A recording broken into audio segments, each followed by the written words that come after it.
नमस्कार दोस्तों। बहुत ही ज़्यादा इम्पोर्टेंट ऐसे है क्लास 10th और 12th के लिए, चाहे यूपी बोर्ड हो या सीबीएसई बोर्ड। तो दोनों बोर्ड के लिए इम्पोर्टेंट ऐसे है और किस तरह से आपको लिखना है। इंडियन फार्मर का ऐसे कई बार आया हुआ है, 2015 से लेके अब तक हर साल आ रहा है और इस बार भी आने के चांस बहुत ज़्यादा है। तो किस तरीके से इसको ऐसे को लिखना है जिससे आपको पूरे में से पूरे नंबर मिल जाए, तो वीडियो को एंड तक देखना है जिससे आपको समझ में आ जाए। तो शुरू करते हैं इंट्रोडक्शन से। सबसे पहले हम हेडिंग डालेंगे इंट्रोडक्शन। अगर एग्जाम में दी हुई आती है तो कोई बात नहीं, लेकिन अगर नहीं दी हुई आती है तो हमें अपनी तरफ से डालनी है इंट्रोडक्शन। उसके बाद हिज हाउस, उसके बाद हिज ड्रेस एंड फूड, उसके बाद हिज वर्क और फिर कंक्लूजन। तो सबसे पहले इंट्रोडक्शन में प्रस्तावना। Indian farmer is backbone of our country. जो हमारे भारतीय किसान हैं वो हमारे देश की रीढ़ की हड्डी हैं। India is an agriculture based country. India जो है वो एक कृषि पर निर्भर रहने वाला देश है। Agriculture depends upon our farmers. जो कृषि है वो डिपेंड करती है, मतलब निर्भर रहती है हमारे किसानों पर। So farmer plays important role in the progress of our country. इसलिए किसान महत्वपूर्ण भूमिका निभाते हैं हमारे देश की उन्नति में। तो इंट्रोडक्शन में आपको इतना लिखना है और आपका काम खत्म। फिर आपको हिज हाउस में आना है। अब दूसरा हेडिंग हमारा हिज हाउस। हिज हाउस का मतलब उसका घर कैसा होता है।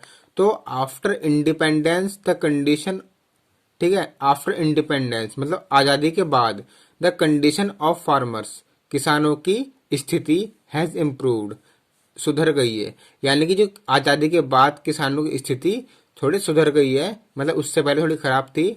Now farmers live in cemented house. अब भारतीय किसान सीमेंटेड हाउस में रहते हैं। फिर है heading his dress and food. अब आपको हेडिंग डालनी है हिज ड्रेस एंड फूड। इसमें क्या लिखना है, उनकी पोशाक यानी कैसे कपड़े वो पहनते हैं और उनका भोजन कि क्या वो खाते हैं। तो इसमें आप लिखेंगे Indian farmers wear dhoti and kurta. भारतीय किसान धोती और कुर्ता अधिकतर पहनते हैं। The food is also very simple. उनका भोजन भी बहुत ही साधारण होता है। He eats fresh green vegetables. वे ताजा हरी सब्जियां खाते हैं। तो हिज ड्रेस एंड फूड में इतना लिखना है आपको। उसके बाद हिज वर्क, उनका कार्य, वो कब काम करते हैं और क्या काम करते हैं। तो इंडियन फार्मर्स वर्क, भारतीय किसान work is Indian farmers work is very hard. भारतीय किसानों का कार्य बहुत ही कठिन होता है। He works in his field from morning to evening. वे अपने खेतों में सुबह से लेकर शाम तक कार्य करते हैं। तो इसके बाद हमारा हेडिंग खत्म हुआ। फिर आता है कंक्लूजन। कंक्लूजन मतलब निष्कर्ष या उपसंहार। तो इसमें आपको थोड़ा बहुत लिख देना है। Our country will progress if our farmers are happy. Our country will progress, हमारा देश तभी उन्नति करेगा if our farmers are happy, यदि हमारे किसान खुश होंगे।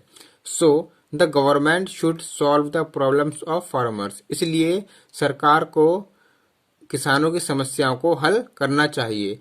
तो लगभग ये 75 से 80 वर्ड्स का ऐसे है और इतना ही आपको क्लास 10th में आता है, 12th में ज़्यादा आएगा। तो 10th, अगर आप 10th क्लास के स्टूडेंट हैं तो आपको इतना ही लिखना है, और अगर 12th के हैं तो आपको थोड़ा बढ़ा चढ़ा के लिख देना है। इसमें आपको पूरे नंबर मिल जाएंगे। तो यूपी बोर्ड की और भी वीडियोस पाने के लिए हर सब्जेक्ट की हमारे चैनल आर के सिंह स्टडी को सब्सक्राइब कीजिएगा। Thank you.